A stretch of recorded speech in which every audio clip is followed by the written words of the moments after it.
All right, welcome to Words of the Wise. Today we have Daniel Torrez. I'm super excited to have him on the show. He is a victim service professional, a retired Army MP, a combat veteran, and a mental health advocate. Thank you so much for joining Words of the Wise, Daniel Torrez. Absolutely. Glad to be here. We were talking about this offline, but I'm so excited to have you because at this point I feel like we're friends. Yeah, We absolutely. we met, what was it, 2 years ago Yeah. at the First Responder Health and Wellness Conference. And since then, we've had multiple conversations. We've seen each other around at different circuits, and we've had multiple conversations around wellness. So I'm really, really excited to share your insight and your experience on the show. Thank you so much for being here. Thanks. Thanks for having me. Absolutely. So I would love, I already gave an intro and kind of listed out your really impressive resume and experience, but I would love if you could share some of your background, where you're from, your career trajectory, and what got you to this point. Okay, absolutely. Yeah, so I was born and raised here on the west side of Phoenix, Arizona. Was kind of a troubled youth growing up. Took me 5 years plus summer school to graduate high school. But when I was 17, I signed up to join, the Army as a military police officer because my goal as a kid was to become a firefighter or a police officer. Mm. For some reason, that just really struck with me, and I really wanted to be one of those. And it was actually a positive police encounter while I was a knucklehead in high school that, kind of turned the tide towards being a police officer. I was treated, with respect and everything just went really well, even though I was doing something that I should have been doing. And that just kind of turned the tide for me, slipping away from wanting to be a firefighter and really becoming a police officer. And I understand that not everybody has those type of interactions with police, but I did. And so I joined the Army for to get some training and experience in law enforcement because you had to be 21 to join the academy. So I figured, well, I'd join the Army, get some training, experience, maybe get a chance to travel. And so I signed up and left and became a military police officer. And when it was time for me to reenlist, I reenlisted and I ended up staying. I did a total of 21 years as a military police officer, but I did have a break in service. I did 15 years, got out, came back home to Phoenix. During that time, I did some, corporate security. Then I became a federal law enforcement officer here in Phoenix with the Federal Reserve Police and was doing that. And, I decided I wanted to try and get back in the Army. So I reenlisted in the reserves, and then a few months later was uh, ordered to go to Fort Bliss, Texas, and help train units from all services going overseas to different areas of operations. So once I got back in, I got on active duty orders, and then I ended up staying another 6 years to give me the total of 21 years in the Army as a military police officer. Wow. And then I retired after 21 years and stayed in Northern California, and I was a director of public safety at a university in California, where I, was in charge of safety and security of the campus and students, visitors, and staff. I was part of the Clery compliance and Title IX investigations for sexual assault and assault on campuses. So yeah, and then when our youngest was getting ready to graduate high school, I said, you know what, it's time for me to go back home to Phoenix. So I left California, came out here to Phoenix. We bought a house in the Northern Valley, and I got a job with the Arizona Department of Corrections and worked victim services and helped develop and start the Victim Offender Dialogue Program, which is where we bring survivors of violent crime to include family members of somebody who has passed away or murdered. Mm. And we bring those survivors face to face with the offender Wow. for some restorative justice and healing on behalf of the survivor. So I helped build that program and did several dialogues and, was able to witness firsthand the healing effect of that program on the survivors, but on the offenders as well. And then I took an early retirement from DOC last December, and I'm now working with the National Center for Victims of Crime, where we, help crime survivors with information, resources, and support. And we also provide training and technical assistance to the professionals that provide support to our crime survivors. So you haven't been busy at all. No, just kind of chilling out. Yeah. That's incredible. And there's so much to unpack there. And I want to kind of go back to the beginning when you said you were a troubled youth and maybe doing things that you shouldn't have been doing. And I think that a lot of people in this profession can relate to that. I've had so many conversations where, and obviously you and I have had conversations where I can deeply relate to that too, of, um, you know, getting into trouble and then having the choice to choose a better path for yourself or to Right. continue going down the wrong path. And I've heard from a few other individuals that there was maybe one identifying event where you had that interaction with law enforcement that was positive, and that set that positive, healthy trajectory for yourself. How important do you think that is or has been with the trajectory of your career? Have you held on to that experience, that you had with that officer?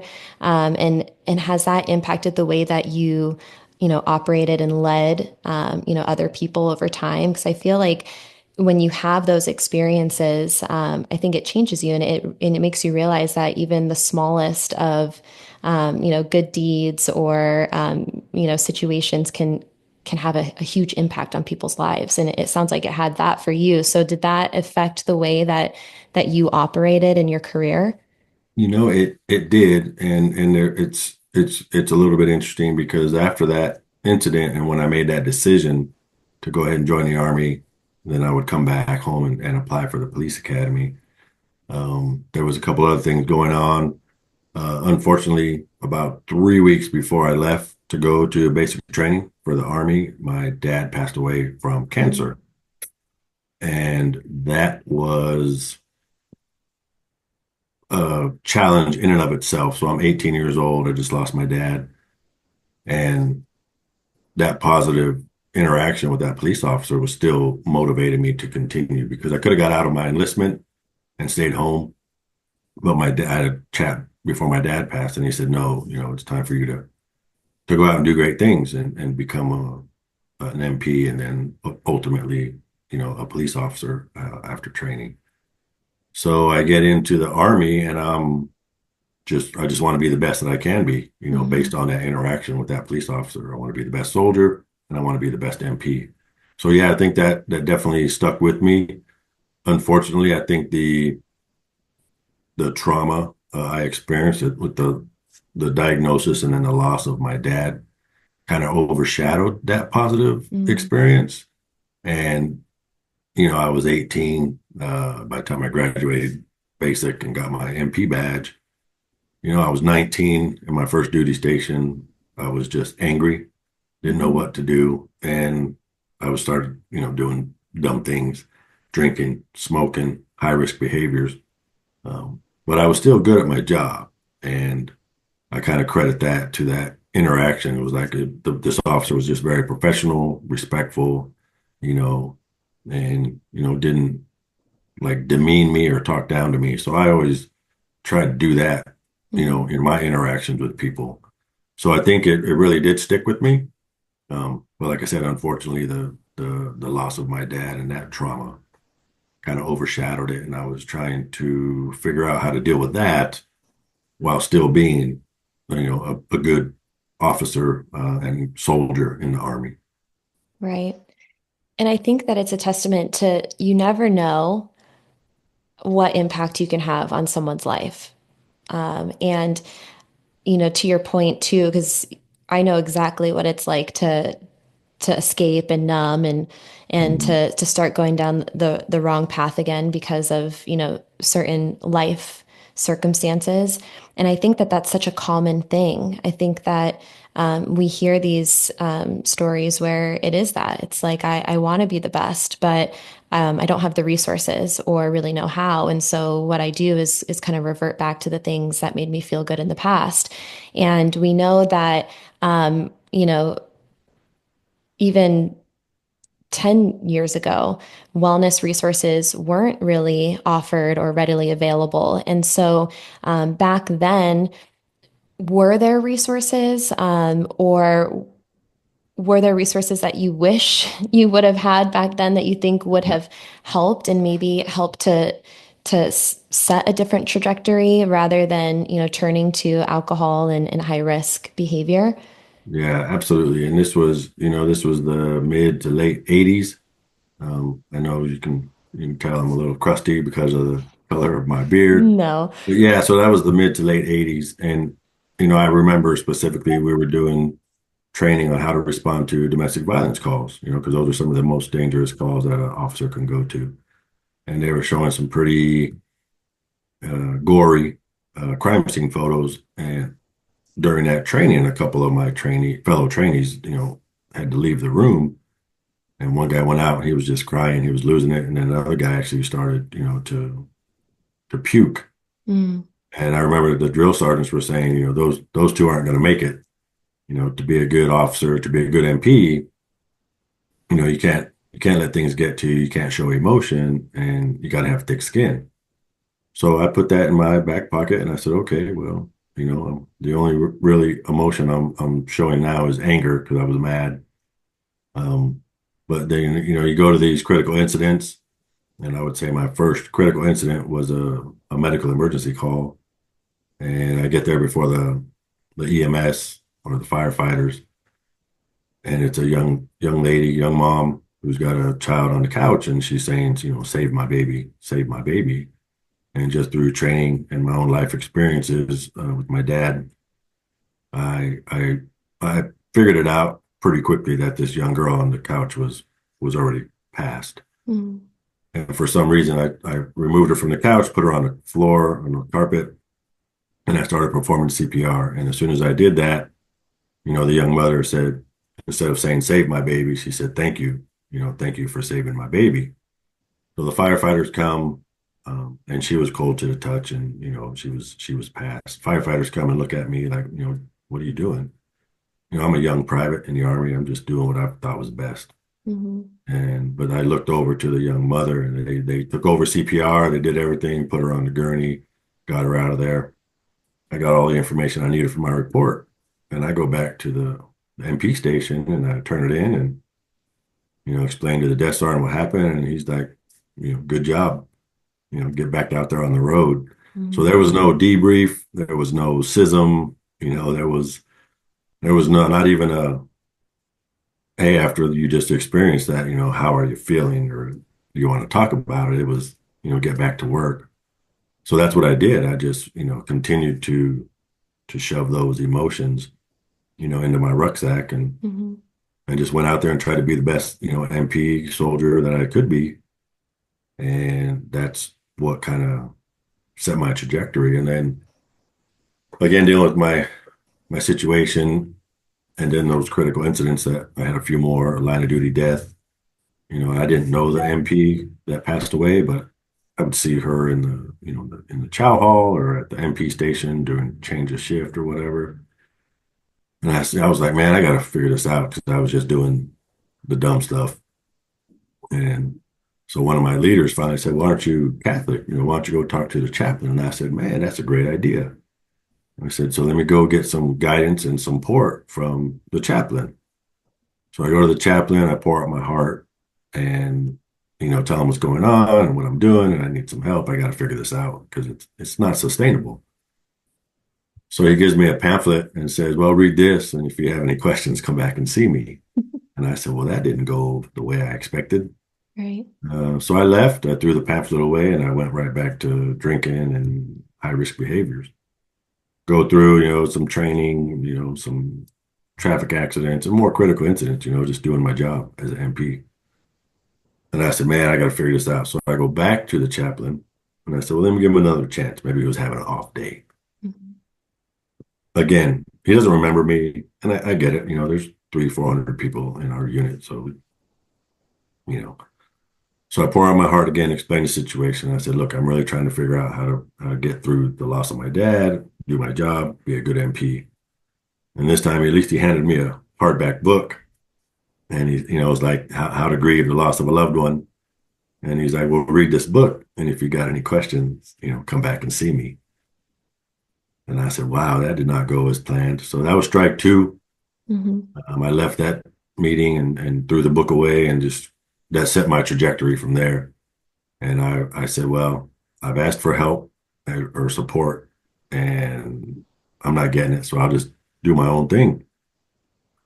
And my own thing was continuing to suppress any emotion about, critical incidents or anything that was going on with me in my job. And that carried me through my military career for decades. Wow. And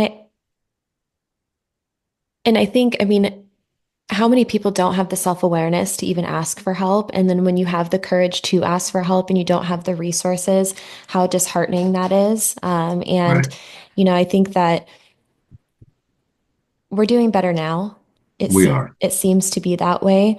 Um, and I think it's because of these experiences that yourself and others had, where it's like we needed those resources. Like we really Right. asked for help, we needed it, and we didn't have it. Did those things that you shoved into your rucksack and kind of threw away the key, did those continue to manifest themselves in negative ways? And what was the turning point for you after your career in, how did you offload those things? Did you eventually find resources where you were able to process and offload? And what were those? Yeah, and that's a great question. And yeah, so it sustained me throughout my military career, through pretty much everything until I got to DOC. So when I was with the Arizona Department of Corrections, like I said, I built that program. Hmm. And I thought we were doing great things. We're helping survivors and in turn, we're helping the offenders. And granted, some of these offenders did some horrible crimes, but they're still humans. And it was never about me. It was always about the survivor. And if we could get some healing for that survivor, then I thought I was doing good stuff. Unfortunately, it was a grant funded position, and we were at the end of that grant cycle, getting ready to apply for another grant. But somebody in the agency uh, decided to not apply for my position to be renewed, but to keep the program. But they made that decision and they didn't tell me. Mm-hmm. Um, so in late July, early August, our new administrator comes in and says, "Hey, by the way, um, your position's not going to be here come October 1st because the grant cycle ends September 30th." And I said, well, that's odd. I said, because the decision to not apply for my position had to be made in April is when he had to make the application. And I give them credit. They displayed some good leadership. As soon as they found out, they let me know. And it was just like a gut punch. It was just like, wow, is this how you treat your people? So I said, I think I need to take the rest of the day off. And my boss was like, well, take today and tomorrow, and we'll talk about it Monday. So, I get picked up by my wife. For some reason, I didn't drive that day, so I had to have come pick me up.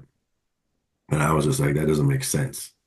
The decision had to be made in April for me to not have a job come October 1st, and it's already August. So I start getting, those, I start to feel ashamed. I'm not going to be able to provide for my family. I'm not going to have a job. I was angry at my agency, and, I felt a little agency betrayal. Mm-hmm. And I know that happens in these types of these first responder careers. So I said, well, let me just start looking for a job. And then I started applying. I was looking for victim services job. I actually got interviewed by Peoria PD, and then invited to a second interview. And then it just gave me such a bad taste in my mouth for victim services. I didn't even want to continue in that field. So I called him up and said, you know what, I'm going to pull myself out of the running. And I wasn't getting any other interviews, and I was starting to get a little bit scared. But luckily, the first thing that really I had to identify was my lovely wife was there to say, look, if you're unemployed October 1st, we are good. We got Mhm. this. We'll figure it out. Because we're empty nesters at this point, so it's just the two of us. I said, okay. So I always knew she had my back, but she kind of got me Reinforce that straight. for you. Yeah. Right, got me straight. And then I had to also realize that, you know what, I've been in worse situations. I got a lovely wife, I got a house, I'm good to go. So then I said, well, I don't really want to leave the agency because it's not the agency as a whole. There's only certain people. So they found another position for me. A couple of executives, really backed me up and said, we don't want to lose you. We want to keep you, so I stayed with the agency. But during that time, I started drinking again, staying up Mhm. late until I passed out, drinking, so that when I would go to bed, I would just pass out in the bed. And was just, almost every night I was just sucking down some whiskey.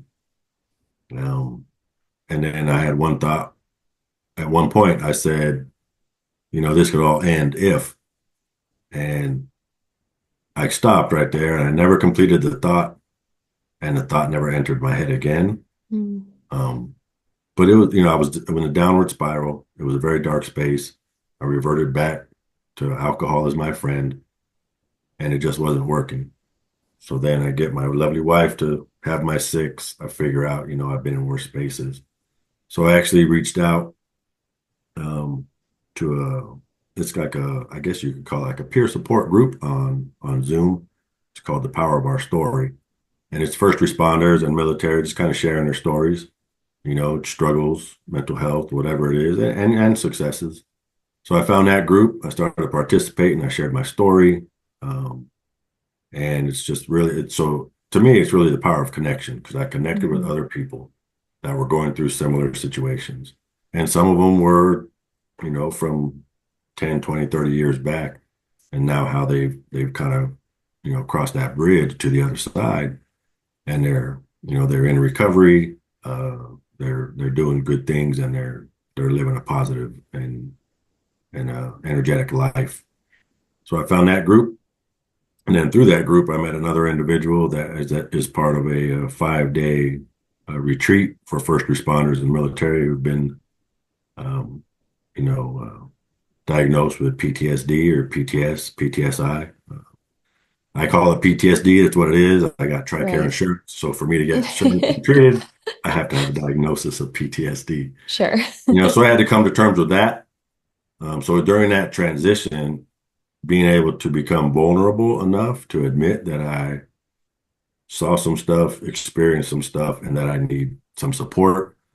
So the little Power of Our Story online group really helped. Going to that 5-day retreat really helped.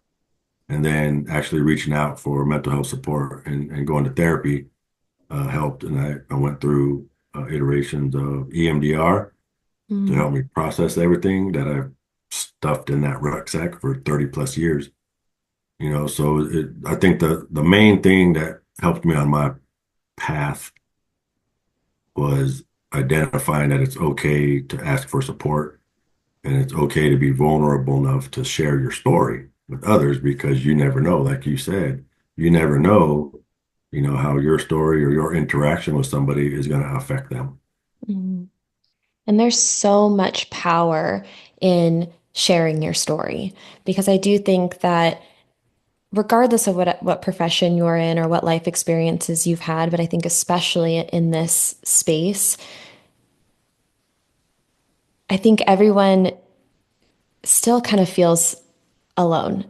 Yes. I think, to a certain extent, I think that it's by design. You don't want to put yourself out there, and so you're on this island and you feel like you're the only one experiencing that, even though I think logically we know that there are other people out there, but you kind of get in your head of like, it's just Yeah. me and I'm the only one. And there's so much power in sharing your story. And although they're different, they're the same. We're Right. same people. Yeah. And having solidarity in that I think is so powerful.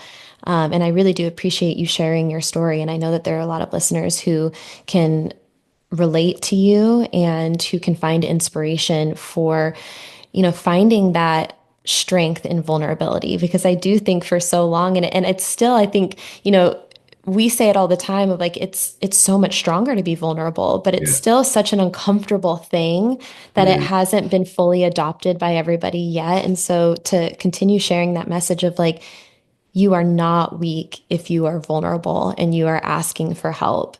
And there are so many people out there who have your back and who have experienced things that you can talk to and Right. and find that help. And for those of you who've never met his wife, she really is lovely. I appreciate that. And for her to have your back, we know that having support systems are important. And we also know that divorce and, marital problems happen. And so for her to support you and be like, we got this, I Yeah. think it is also something to note, Yeah. of like, Absolutely. lean on your people as well, your support system, the people who are there for you. And it sounds like you had someone, like you said, that had your six Yeah. and was like, Absolutely. we got it.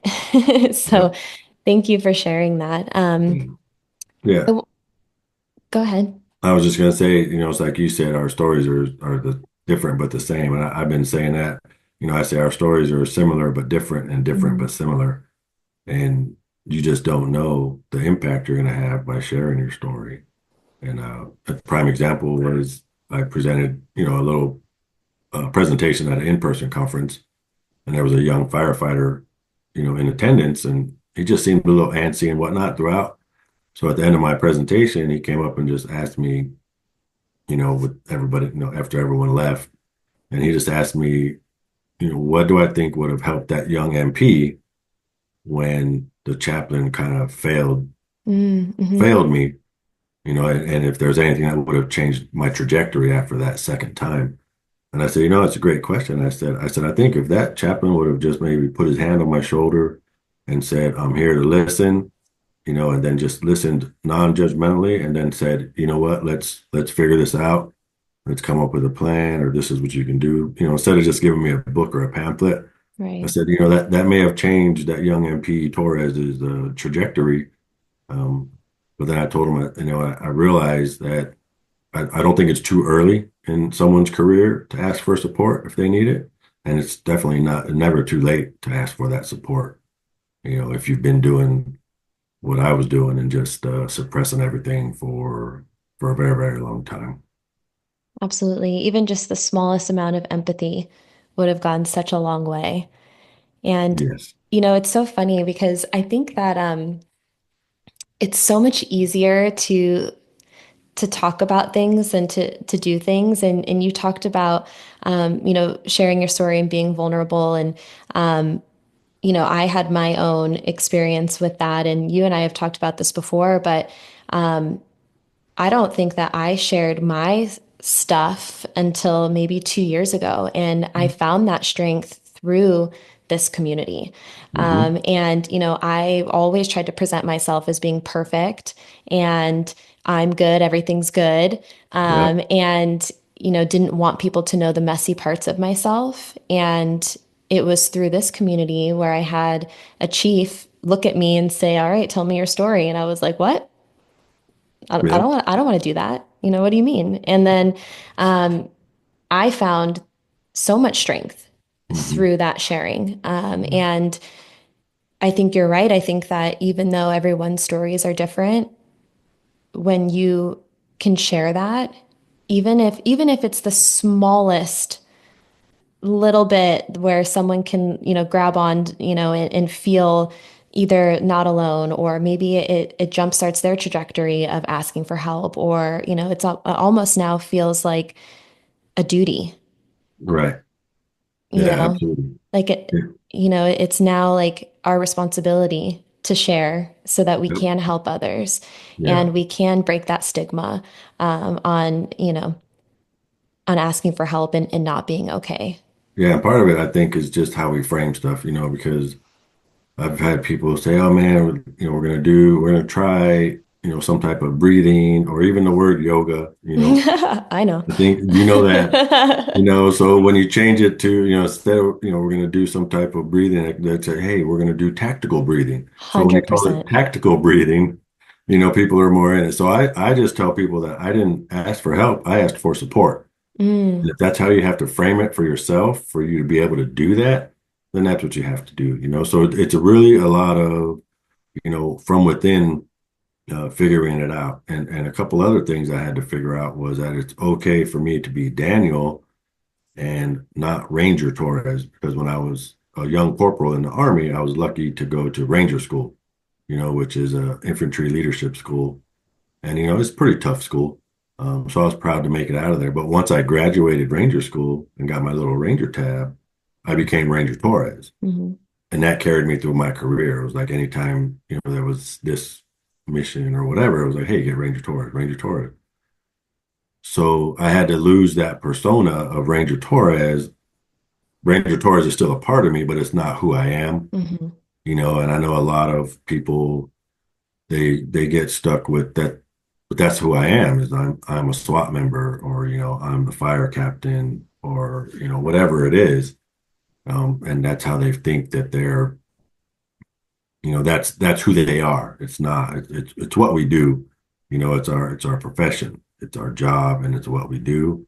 So I had to, come to terms with that. Being okay with just being Daniel, and Right. understanding that Ranger Torres is a part of me.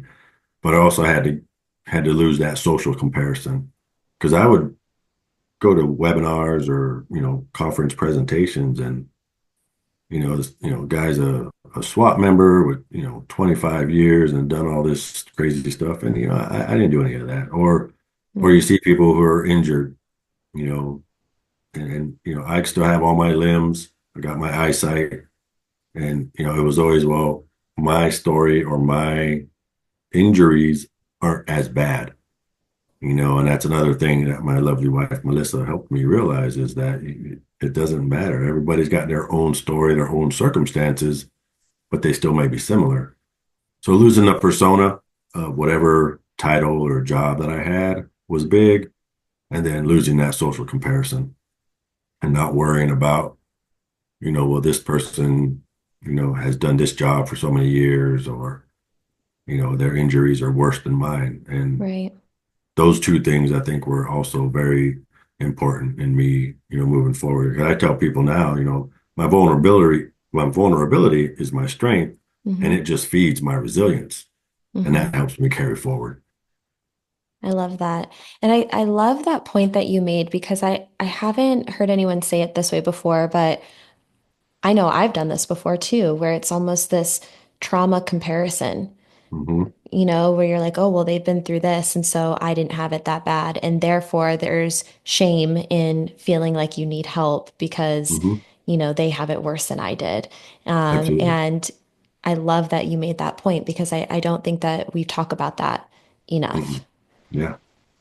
I would love to. So I know that you said that, talking was powerful and connecting with community and peer support, but you also mentioned EMDR. Can you dive into that a little bit and kind of talk about how you got involved in that and then what that has done? Because I've heard so many good things about EMDR and how it's helped with trauma and the connection and the reaction that you have Mhm. to, specific traumas, especially in the Right. context of PTSD or, PTSI. So I would love to hear your experience with EMDR.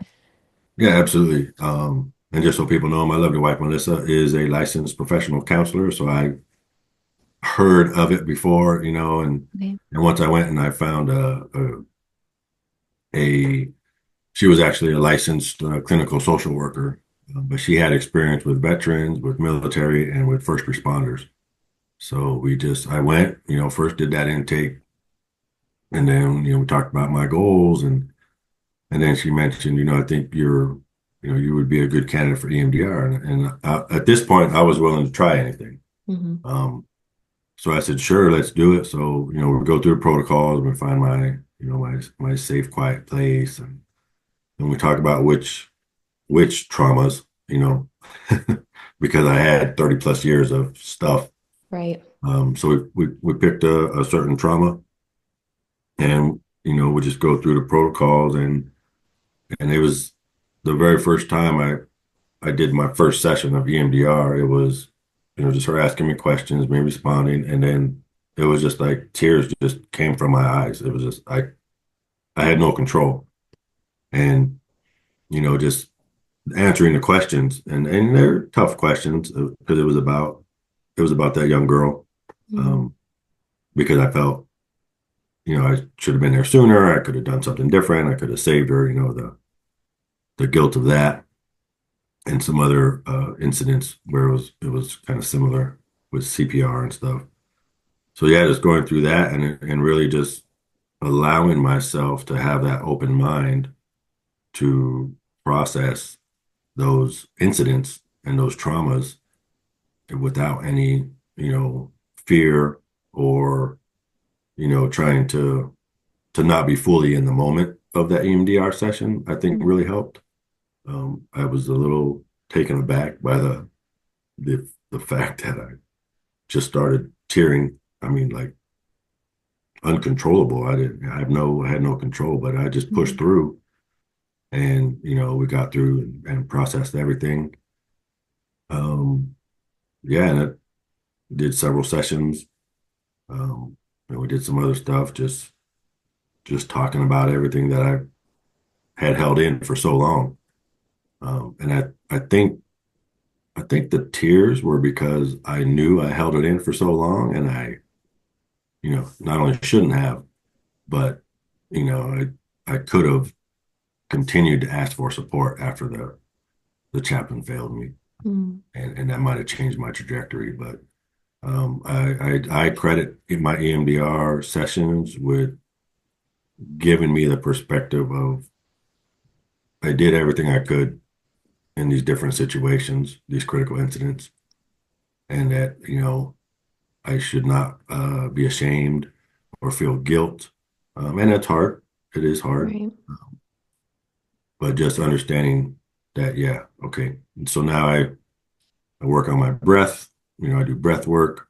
I journal, not as much as I should, or that one I still gotta work on.